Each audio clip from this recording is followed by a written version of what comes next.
ये कर्म क्षेत्र है और मीठे बाबा हमें कर्म अकर्म विकर्म की गति समझाते हैं। अब ये कर्म क्षेत्र है, इसका अर्थ क्या होता है? तो ये कर्म क्षेत्र है मतलब भले आप कॉन्शियसली कर्म करें या अनकॉन्शियसली, कर्म आप हमेशा कर रहे होते हैं। कर्म निरंतर मैं आत्मा इस कर्म क्षेत्र में कर रही होती हूँ। इस कर्म क्षेत्र में कर्म ना हो ऐसा पॉसिबल ही नहीं है। इस बात को रियलाइज करते हो? कई बार मनुष्य आत्मा कहते हैं हम ज्ञान में ना चले तो ज्ञान में नहीं चलेंगे तो अज्ञान में चलेंगे है ना, ये इम्प्लाइड है। हम श्रेष्ठ कर्म ना करें तो विकर्म करेंगे। ऐसा थोड़ी है कि श्रेष्ठ कर्म नहीं करेंगे तो कुछ और करेंगे श्रेष्ठ कर्म का ऑपोजिट विकर्म है। तो बाबा हमें समझाते हैं कि कर्म क्षेत्र में चाहे हम कॉन्शियस हैं, चाहे अनकॉन्शियस हैं, चाहे हम अवेयर हैं, चाहे अनअवेयर हैं, लेकिन कर्म हम हमेशा कर रहे होते हैं। हम नींद में भी स्वप्न संकल्प के आधार से कर्म करते हैं कि नहीं, है ना। और वो जो कर्म की क्वालिटी होती है, जैसी हमारी कर्म की क्वालिटी होती है वैसा हमें फल भी मिलता है ना। नींद में रात को जो संकल्प है, स्वप्न है, उसकी क्वालिटी भी हमारी अवस्था को इफेक्ट करती है। तो बाबा हमें कहते हैं ये कर्म क्षेत्र है, यहाँ कर्म ना करना पॉसिबल नहीं है। फिर बाबा हमें समझाते कर्म अकर्म विकर्म की गति। तो बाबा हमें बहुत स्पष्ट ये बात समझाते हैं कि अकर्म होते हैं सतयुग त्रेता युग में।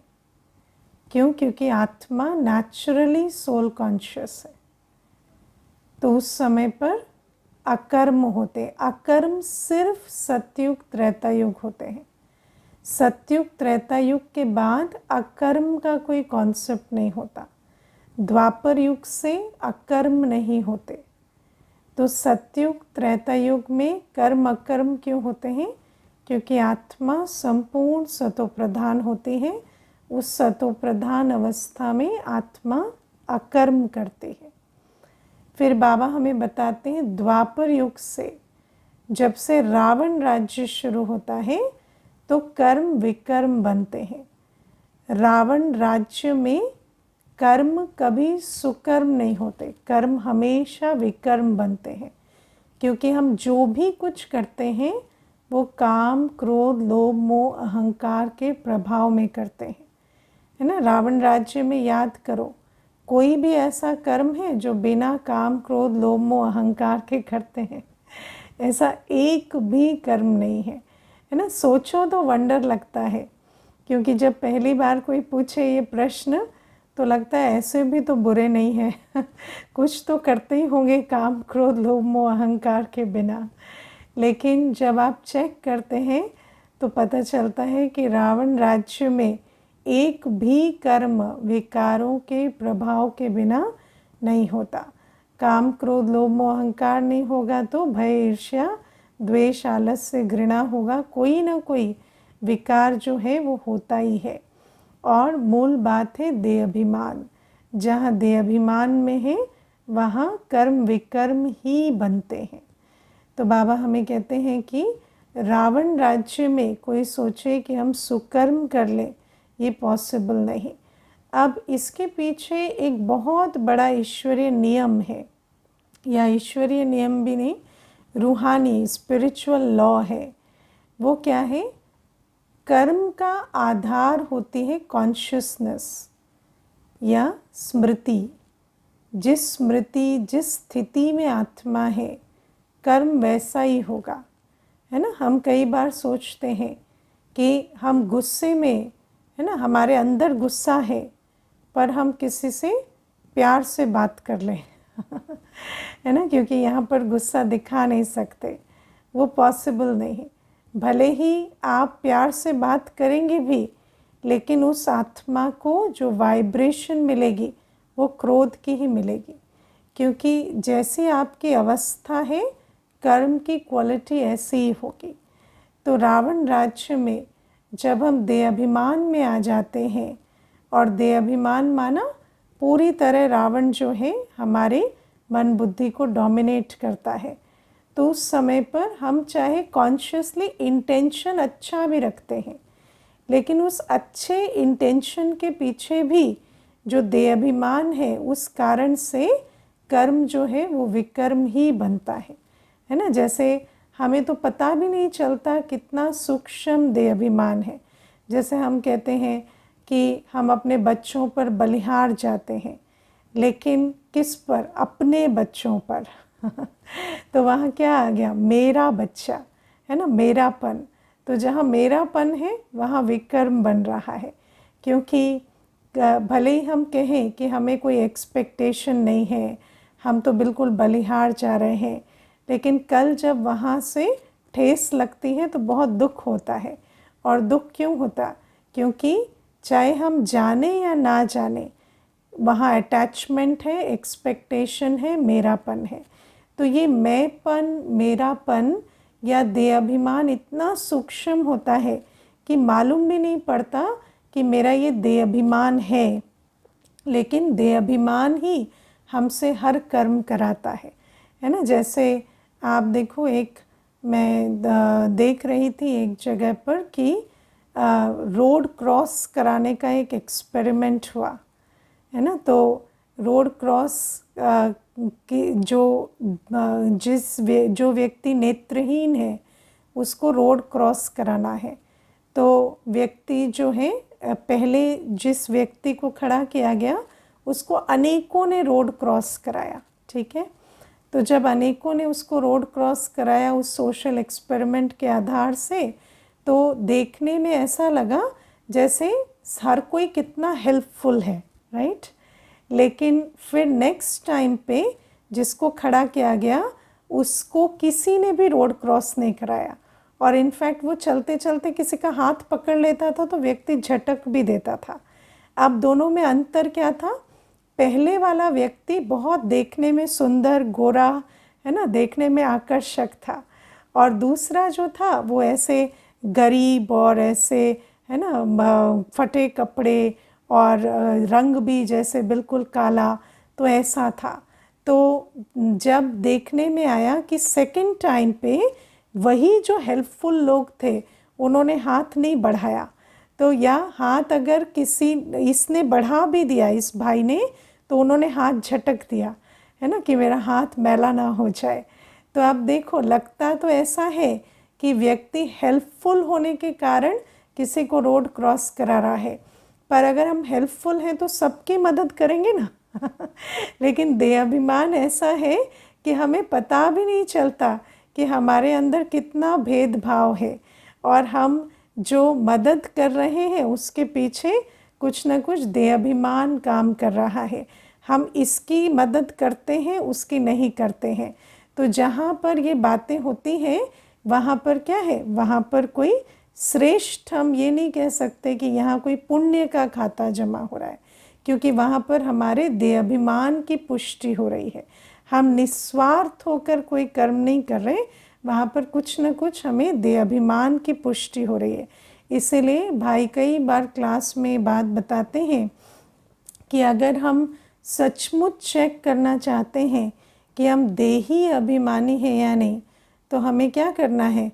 हाँ, अपने सामने कुछ चित्र लाने हैं, है ना। एक हमारी लौकिक माँ, है ना, दूसरा एक गरीब व्यक्ति, तीसरा एक टेररिस्ट, है ना, जिसने अनेकों को मारा, चौथा एक संत है ना, पांचवा कोई और व्यक्ति जो बहुत नामी ग्रामी है।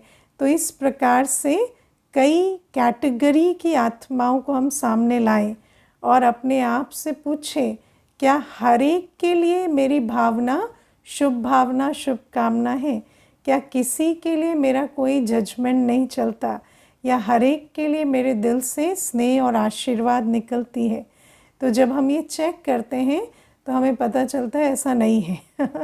तो हमें तो ऐसा अंदर हम क्या सोचते हैं कि हम तो बिल्कुल आत्मिक दृष्टि वाले बन गए और हम जो भी कुछ कर रहे हैं वो तो सेवा भाव से कर रहे हैं, पर सेवा भाव नहीं है।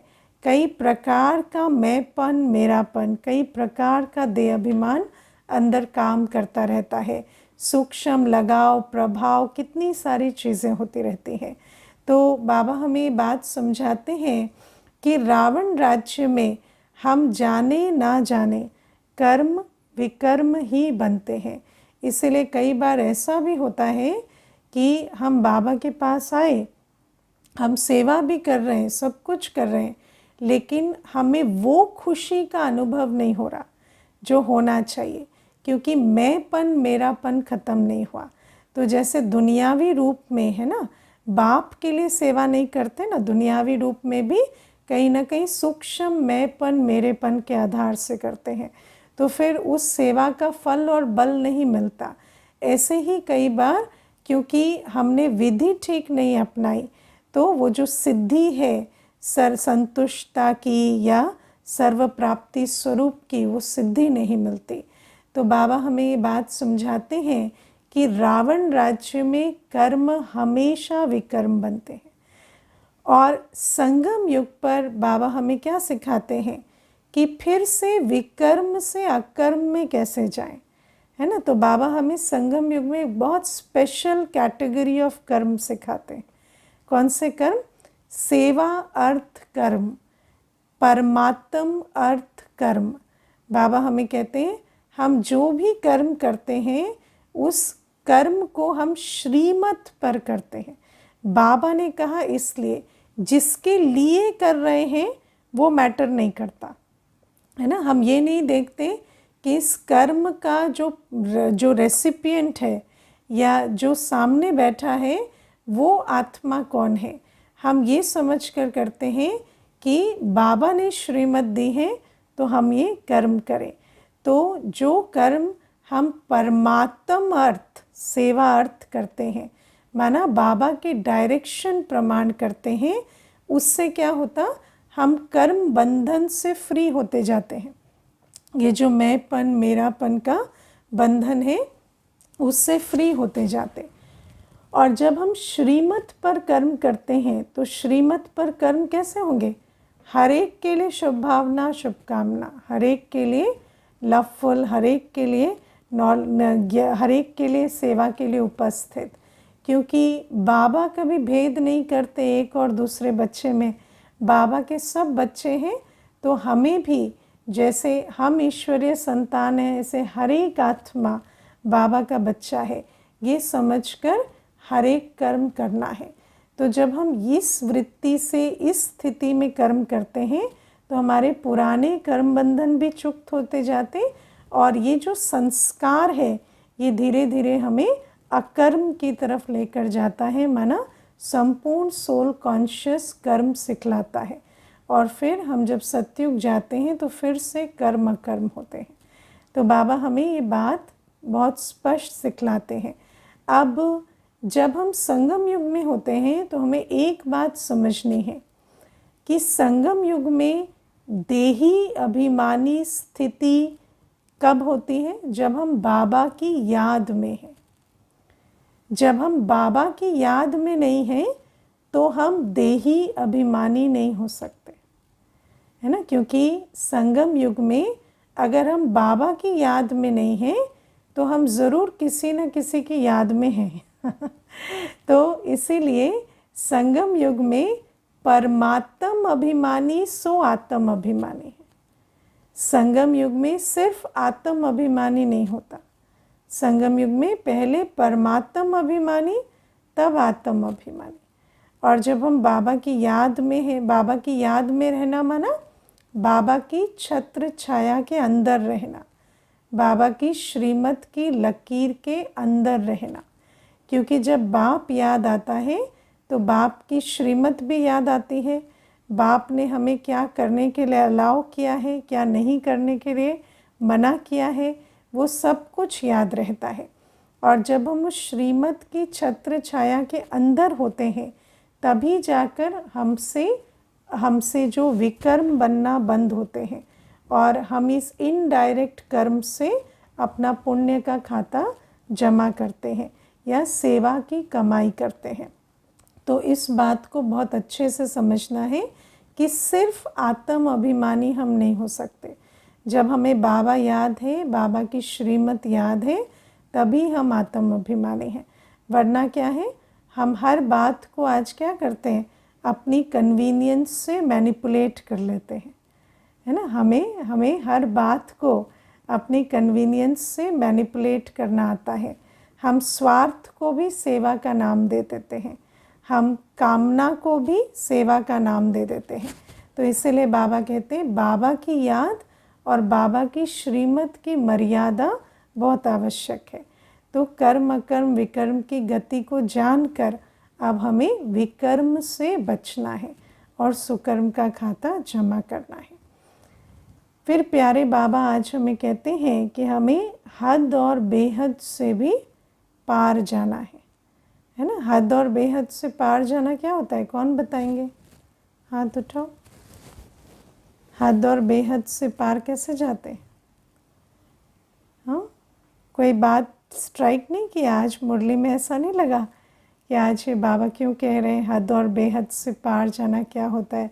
सबके मन में आया है, लेकिन सबने सोचा कि क्यों पूछना है, क्यों सोचना है ना। देखेंगे दीदी बताएगी तो बताएगी, नहीं तो छोड़ो क्या है ना, ऐसा क्योंकि ऐसा भी नहीं है कि नहीं पता तो पूछा, है ना। देखो, कोई बात मुरली में जब आती है तो या तो मुझे पता हो या मैं पूछूं, तीसरा ऑप्शन नहीं होना चाहिए, है ना। किस चीज़ का वेट कर रहे हैं? बाबा मुरली में कहते हैं ना, वैसे तो मैं सब कुछ समझा देता हूँ, लेकिन अगर कोई चीज़ नहीं समझ में आती है तो पूछ सकते हैं। लेकिन अगर समझ में भी नहीं आती, पूछते भी नहीं, तो क्या कहेंगे? इंटरेस्ट ही नहीं है, ऐसा कहेंगे ना। तो बाबा कहते हैं हद और बेहद से भी परे जाना है। तो हद और बेहद से परे क्या है? साइलेंस, है ना। हद और बेहद से परे है साइलेंस। जैसे हद है भक्ति, बेहद है ज्ञान। लेकिन भक्ति से हम छूट गए, अभी हम क्या करते हैं? अपने मन बुद्धि को भक्ति में हम क्या करते थे? वस्तु व्यक्ति वैभव में मन बुद्धि को बिजी रखते थे, है ना। अब हम बेहद में बाबा के ज्ञान के मनन चिंतन में बिजी रखते हैं बुद्धि को। लेकिन धीरे धीरे हमें क्या करना है? मन बुद्धि को साइलेंस में ले जाना है। हमें ज्ञान का मनन चिंतन करते करते स्थिति कौन सी बनानी है? बिल्कुल साइलेंस की। इसको हमें बहुत अच्छे से समझना है कि हद से पहले कहाँ जाएंगे? बेहद में जाएंगे। हद से डायरेक्ट साइलेंस में नहीं जा सकते, क्योंकि आप देखो मन बुद्धि की जो गति है वो कैसी हो गई है? बहुत तीव्र हो गई है। हद में बॉडी कॉन्शियसनेस में जब हम रहते हैं तो हमारे मन बुद्धि की गति बहुत तीव्र हो जाती है। ऐसे में हम सोचें कि मन बुद्धि एकदम से स्टॉप हो जाए, हाँ, वो पॉसिबल नहीं है। जैसे कई मेडिटेशन के पाथ में क्या सोचते हैं कि हमारी स्थिति बिल्कुल थॉटलेस हो जाए, कोई विचार ना चले, बिल्कुल एक चीज़ पर कॉन्सेंट्रेट हो जाए। लेकिन बाबा कहते हैं कि ऐसा नहीं हो सकता एकदम से। तो पहले बाबा क्या सिखाते हैं? हमें हद के चिंतन, हद के दर्शन से बेहद का चिंतन, बेहद का दर्शन सिखाते। बाबा हमें कहते तुम स्वदर्शन चक्रधारी बनो। तुम्हें चिंतन करना है ना, तो तुम अपने पांचों स्वरूपों का चिंतन करो, 84 जन्मों का दर्शन करो, है ना। तो बाबा कहते हैं इसमें बुद्धि को बिजी करो। लेकिन फिर धीरे धीरे ये चक्र फिराते फिराते फिराते क्या करना है? फिर एक ऐसा पॉइंट आए, देखो जब कोई भी चक्र होता है बहुत तेज़ी से फिरता है तो क्या दिखाई देता है? फिर एक टाइम पर वो घूमना नहीं दिखाई देता, जैसा लगता है जैसे वो कोई स्टेबल सी चीज़ है ना। तो ऐसे ही बाबा हमें कहते हैं कि ऐसे स्वदर्शन स्वचिंतन करते हम बिल्कुल एक बीज रूप अवस्था में स्थित हो जाए। बिल्कुल साइलेंस में स्थित हो जाए। देखो जैसे बाबा हमें कहते हैं सन्यासी जो होते हैं वो हद का त्याग करते हैं, ठीक है, हद का त्याग करते हैं, वो घर बार छोड़कर जंगलों में चले जाते हैं। हमें क्या करना है, हमें बेहद का त्याग करना है। हमें सारे समय अटेंशन रखना है कि मेरी बुद्धि लिपायमान ना हो, मैं गृहस्थ व्यवहार में रहते कमल फूल समान रहूं, ठीक है ना।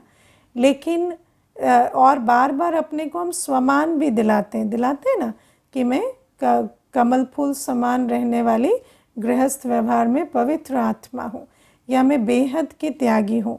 मैंने तो अपने आप को बहुत स्वमान दिया कि मैं बेहद की सन्यासी हूँ है ना। तो बार बार बेहद का सन्यासी, बेहद का सन्यासी, राज ऋषि, बाबा हमें कितना ये बात पक्का कराते हैं, क्योंकि घर गृहस्थ में रहते वो भूल जाता है ना।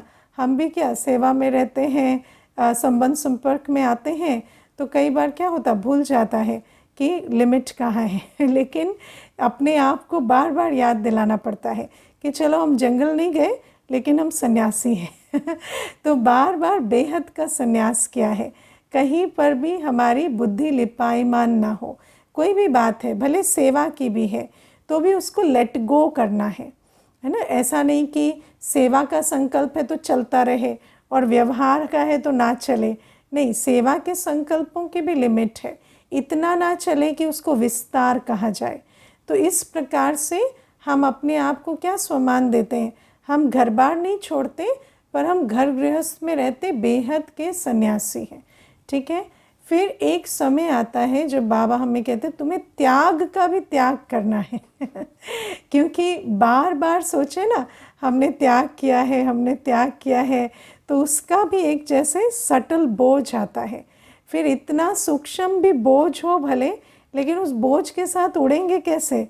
तो फिर धीरे धीरे बेहद का संन्यास ऐसा नेचुरल हो जाए कि मैं आत्मा त्याग का भी त्याग कर दूँ।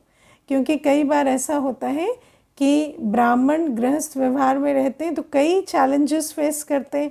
अब वो चैलेंजेस फेस करते करते बार बार याद तो दिलाते हैं कि हम त्यागी हैं, तपस्वी हैं, हम बेहद के सन्यासी हैं, लेकिन धीरे धीरे वो त्याग का भी, जैसे है ना, मैंने त्याग किया, मैंने त्याग किया, उसका भी एक देहाभिमान चढ़ जाता है ना। मुझे एक बार एक माता बहुत अच्छी बात कहती थी मेरी माँ मुझे शिक्षा देती है।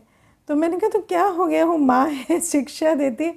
कहती मैं मुरली सुनती हूँ, मैं 4 बजे उठती हूँ, मैं भोजन शुद्ध करती हूँ, मैं हर तरह की जो लौकिकता है उससे दूर रहती हूँ, वो सब चीज़ों में लिपायमान रहती है।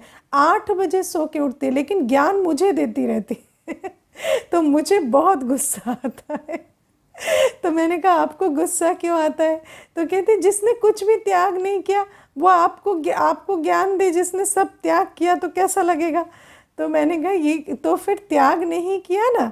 तो कहती नहीं मैंने तो त्याग किया।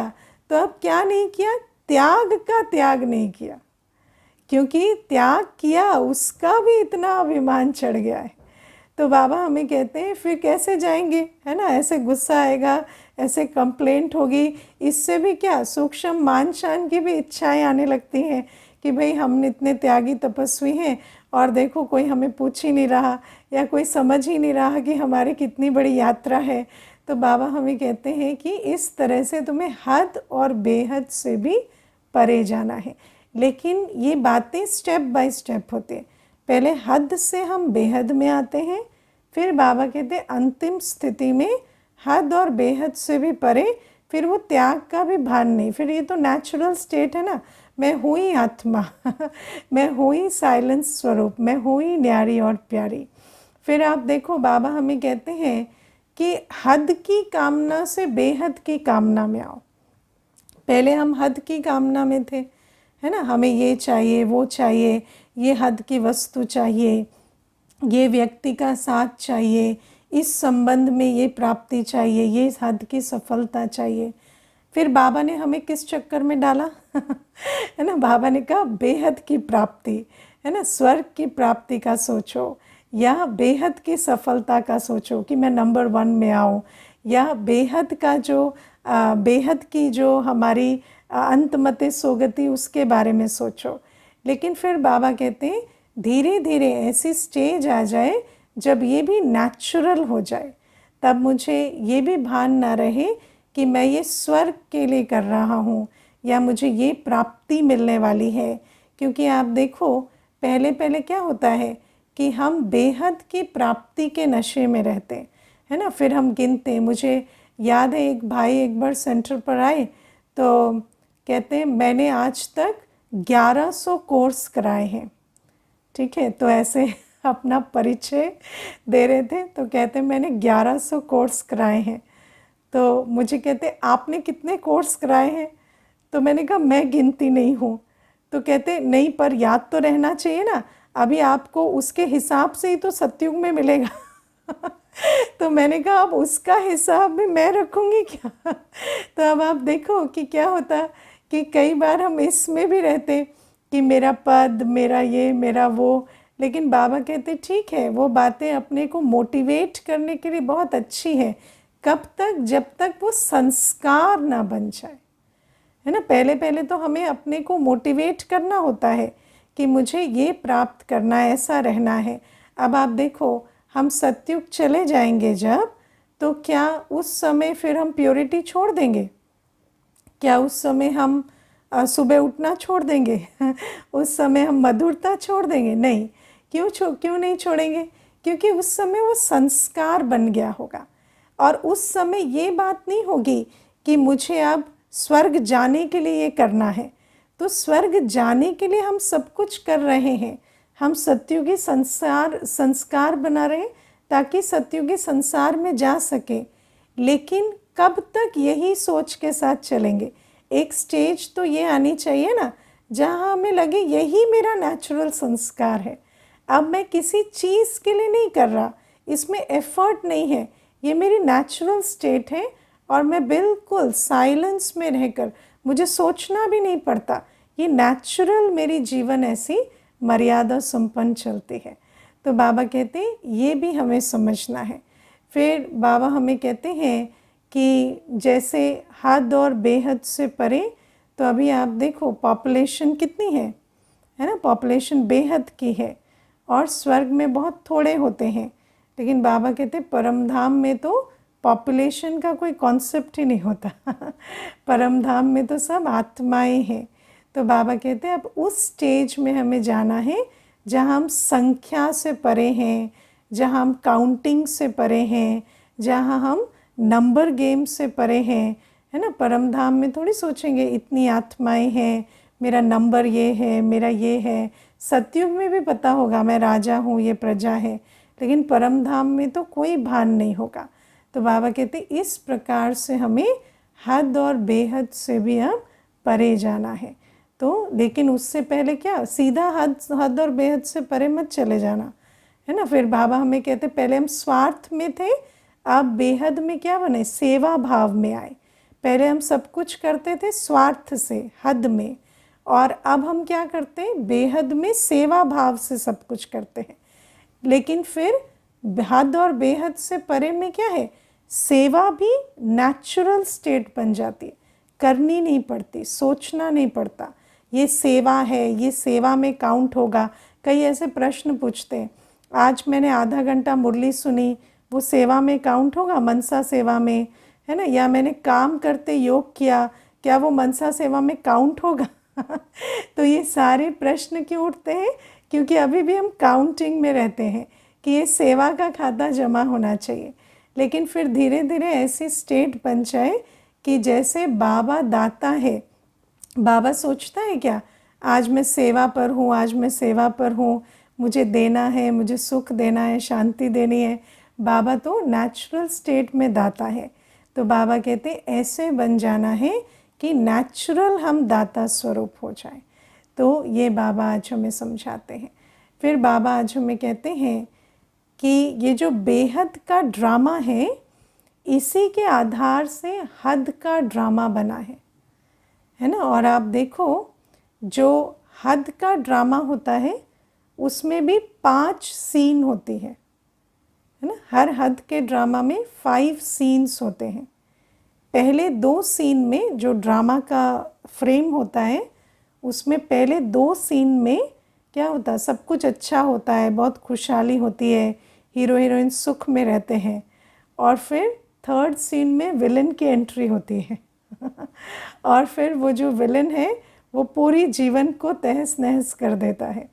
और उसके बाद 5th सीन में कोई एक्सटर्नल इंटरवेंशन होती है कुछ ना कुछ मदद मिलती है बाहर से, जिसके कारण फिर से सब कुछ ठीक होता है। तो बाबा हमें ये बात समझाते हैं कि जो बेहद का ड्रामा है उसी के आधार से तुम सारे हद के ड्रामा बना रहे हो। बेहद के ड्रामा में भी पहले 2 युगों तक नेचुरल सुख शांति प्योरिटी, फिर 2 युगों तक रावण राज्य है ना, और रावण राज्य में अनकंफर्टेबल होते होते एक स्टेज आती है जब कंफर्टेबल हो जाते हैं हमें लगता है कि यही है रावण राज्य, लेकिन फिर यही है राम राज्य। आजकल क्या है, मनुष्य आजकल जब फ़ोन के साथ होता है, टेक्नोलॉजी के साथ होता है, तो रावण राज्य है ये भी अनुभव नहीं करता। लेकिन फिर 5वीं सीन में लास्ट में बाबा आते हैं परम धाम से, हमारी बुद्धि का ताला खोलते हैं, हमें रावण राज्य राम राज्य का अंतर समझाते हैं, हम बुद्धि से परखते हैं, फिर हम रावण राज्य से राम राज्य में जाने का पुरुषार्थ करते हैं। तो ये भी बाबा बहुत अच्छी बात आज हमें समझा रहे हैं। फिर बाबा आज हमें कहते हैं हर एक को बाप का परिचय देना है, क्योंकि बाप को जानना माना स्वर्ग का मालिक बनना। बाबा को देखने की बात नहीं होती, बाबा को जानने से बाप के द्वारा हम सब कुछ प्राप्त कर सकते हैं। आज हम प्राप्ति कैसे कर रहे हैं? सिर्फ परिचय के आधार से, है ना। और परिचय में कौन कौन सी बातें आती हैं? नाम, रूप, देश, काल, गुण, कर्तव्य और संबंध। बाबा के परिचय में ये 7 बातें बतानी होती, नाम, रूप, देश, काल, गुण, कर्तव्य और संबंध। और इसी के बारे में आज बाबा हमें समझाते हैं, क्योंकि जिसका नाम रूप नहीं उसके साथ योग कैसे लगाएं? बिना नाम रूप के योग लग सकता है? कभी नहीं लग सकता, है ना। तो बाबा हमें कहते हैं आज सारी दुनिया का बुद्धि योग बाबा से क्यों हट गया? क्योंकि बाबा का नाम रूप ही नहीं पता। कह दिया सर्वव्यापी है, तो किससे योग लगाए? इनसे लगाए, उनसे लगाए, उनसे लगाए, किससे लगाए, है ना। तो बाबा इसीलिए हमें कहते हैं कि नाम रूप से न्यारी कोई चीज़ होती नहीं है। चीज़ है माना नाम रूप है। तो बाबा कहते हैं मेरे नाम रूप का परिचय दो कि मैं तो ज्योति बिंदु हूँ, मेरा नाम शिव बाबा है। फिर बाबा कहते देश का भी परिचय दो, मैं परमधाम निवासी हूँ और मैं पाठ कहाँ बजाता हूँ? कौन से देश काल में आता हूँ? संगम युगे। और बाबा कहते हैं मेरे गुण भी समझाओ, मैं सर्व का सद्गति दाता हूँ, पतित पावन हूँ, ज्ञान सागर हूँ। अब ज्ञान सागर कहते हैं तो ज़रूर ज्ञान देते होंगे ना, वरना कैसे पता चलेगा ज्ञान सागर है। तो बाबा कहते ज्ञान सुनाना, पतित से पावन बनाना, ये सब मेरे गुण हैं, मेरे कर्तव्य हैं। तो बाबा कहते कर्तव्य भी मैं स्थापना, पालना, विनाश तीनों का करता हूँ। और स्थापना का कर्तव्य मैं ब्रह्मा बाबा के तन में प्रवेश कर कर करता हूँ। तो पूरा परिचय देना पड़ता है कि ब्रह्मा तन में प्रवेश कर शिव बाबा सतयुग की स्थापना करते हैं, फिर सतयुग की पालना श्री लक्ष्मी नारायण के द्वारा कराते हैं, और विनाश शंकर तपस्वी स्वरूप के द्वारा कराते हैं। फिर बाबा कहते संबंध भी समझाओ कि मैं बाप हूँ, टीचर हूँ, सतगुरु हूँ। तो बाप से वर्षे का नशा होता है। जब टीचर समझते हैं तो पढ़ाई पर अटेंशन जाता है, और ये भी समझ में आता है कि बाप की पढ़ाई का कितना महत्व है, पढ़ाई से पद मिलता है। तो बाबा कहते हैं सारा परिचय हर एक आत्मा को मिलना चाहिए। और अगर हमने धारण कर कर बाबा जो है जैसा है उस बाप को जानकर उस रूप से उसे मानकर उसके साथ वो संबंध निभा कर बना कर अगर हमने किसी को परिचय दिया तो उसको भी परिचय यथार्थ बुद्धि में बैठता है। और जब बुद्धि में परिचय बैठे तब तो वो बाप से वर्षा लेना, क्योंकि बाबा को अब मान लीजिए बाबा का साक्षात्कार भी हो जाता है, तो क्या बाबा का साक्षात्कार होने से किसी को वर्षा मिलेगा? कुछ नहीं मिलेगा। लेकिन बाबा को जानने से वो जो है जैसा है उससे उस रूप से बुद्धि योग जोड़ने से हमें वर्षा मिलेगा। तो बाबा हमें कहते हैं इसीलिए सबसे बड़ी सेवा क्या है? बाप का परिचय हर आत्मा को देना। और आज हर आत्मा की अवस्था क्या है? ऑर्फन की अवस्था, निधन की अवस्था। और इस अवस्था से निकालने का एक ही विधि है कि बाप का यथार्थ परिचय बुद्धि में बैठे। आप में से किसने आज तक बाबा का पूरा परिचय एक को भी दिया है ठीक से? दिया है? एक को भी ठीक से यथार्थ रीति परिचय दिया? हाँ, दिया है। किसी किसी ने दिया है। तो हमें समझना है कि ये एक ही सेवा है। अगर हम किसी को सुख शांति के वर्षे का अधिकारी बनाना चाहते हैं, जो आज हर आत्मा की मांग है, तो उसे हम बाप का यथार्थ परिचय दें और इतना अपने को तैयार करें कि कोई हमसे पूरा परिचय लेने के लिए तैयार हो। देखो, अगर हमारा रहना सहना उठना बैठना टीचर जैसा नहीं होगा तो फिर कोई हमें उस रिगार्ड से सुनेगा? हाँ, कोई उस रिगार्ड से हमें सुनेगा? इसीलिए आप जहाँ भी हैं, घर गृहस्थ व्यवहार में रहते हैं, ऑफिस जाते हैं, काम करते हैं, लेकिन इतना अपने लिए रिगार्ड बनाना कि कोई आपसे परमात्म परिचय ले, है ना, वो आपको समझे कि हाँ इनके द्वारा मुझे परिचय मिलेगा। इसके लिए अपनी जीवन पर, अपनी लाइफस्टाइल पर बहुत मेहनत करनी पड़ती है। हमारी जो अवस्था है, हमारे जो पर्सनालिटी है, उससे किसी को निश्चय हो कि हाँ ये आत्मा मुझे परमात्मा का परिचय दे सकते हैं। तो ऐसा अपने को बनाना है और हर आत्मा को उस रूप से हमें सेवा कर उनका भाग्य बनाना है। अच्छा, किसी ने लिखा है ब्राह्मण फैमिली की मेन पर्सनालिटीज़ चले गए, जैसे अभी अभी डॉक्टर प्रेम मसन भाई भी गए और अगले वीक मैंने निर्वैर भाई साहब का भी गए हुआ सुना। तो ऐसे में थोड़ा अलग सा या खालीपन कुछ समय महसूस होता है।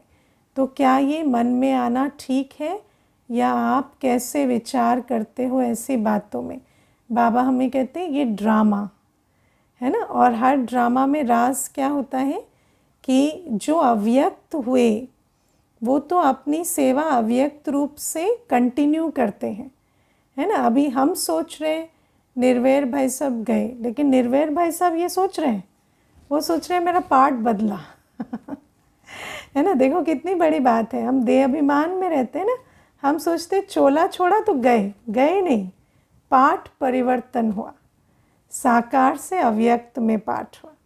तो बाबा कहते हैं ऐसे ही हमें अब समझना है कि जो साकार में है हम भी ऐसा पुरुषार्थ करें कि हम अव्यक्त हों, है ना। तो हर एक को जाना तो है ना लेकिन सब जाएं। अभी वो भी जो अभी आत्माएं जो साकार से अव्यक्त पाठ में गई, वो सब आत्माएं किसका इंतज़ार करें? हमारा। तो हम उनके लिए दुख ना मनाएं, हम ये समझें कि अब हमें संपूर्ण होकर मुक्ति के गेट खोलने हैं ताकि हम सब वापस जाएं और स्वर्ग में अपना पद पाएं। तो ये है ना। ओके, ओम शांति।